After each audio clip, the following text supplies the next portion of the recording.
le jeu. Donc, 1er juin déjà, vous avez maintenant le droit de tondre vos pelouses et c'est le temps de vous présenter nos meilleurs vendeurs du mois de mai. Donc, en première position et de loin, nous avons Wormspan, qui est en fait là, la mécanique de Wingspan qui est repris, mais dans un univers de dragon. Donc, pour ceux qui ont déjà Wingspan, il semblerait que les différences sont quand même assez importantes pour ne pas se retrouver avec le même jeu. Et même un niveau de complexité, une petite coche au-dessus.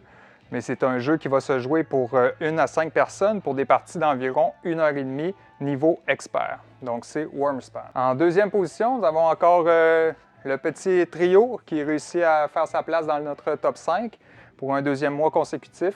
Un jeu vraiment plus facile, c'est à partir de 7 ans pour 3 à 6 joueurs. Donc, on va devoir faire des trios de cartes, en fait, là, faire révéler à nos adversaires 2 cartes, sa plus haute et sa plus basse, ou révéler sur la table pour compléter des trios. Et le premier joueur qui complète 3 trios remporte la partie. Donc, c'est trio, 3 à 6 joueurs à partir de 7 ans, un jeu familial pour des parties d'une quinzaine de minutes. En troisième position, nous avons niveau expert Evenfall. Evenfall, pour 1 à 4 joueurs, des parties d'une heure et demie environ. C'est un jeu qui va mélanger en fait le contrôle de territoire, le placement d'ouvriers. Donc, on est dans un univers un peu de magie là, avec des clans qui vont s'affronter pour prendre le contrôle. C'est un jeu qui a piqué ma curiosité. On va essayer bientôt. Nous avons reçu un démo qu'on va essayer sous peu. On pourra vous le présenter davantage dans une vidéo prochainement. Donc, en troisième position, c'est Evenfall. 1 à 4 joueurs pour des parties d'environ 1h30. En quatrième position, nous avons un petit jeu sympathique, Littoral, un auteur québécois. Littoral, il vient tout juste de sortir le 31 mai, mais c'est un jeu qui a été très réservé, précommandé tout au long du mois dernier.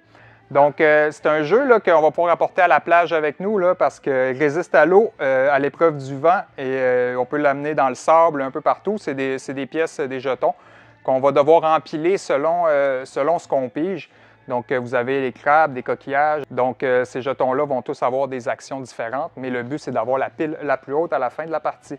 Donc, petit jeu sympathique pour toute la famille, que ce soit au bord de la mer ou sur votre table de la cuisine.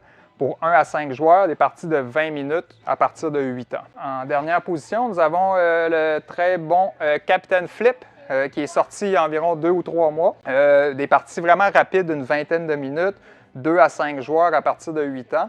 C'est un jeu qui va nous faire des combinaisons. Donc, on va piger dans un sac un personnage et on a le choix de le garder ou de le virer, de le flipper, de là le nom. On le flippe et là, une fois qu'il est flippé, on doit obligatoirement garder l'autre côté. Donc, c'est un pensez-y bien.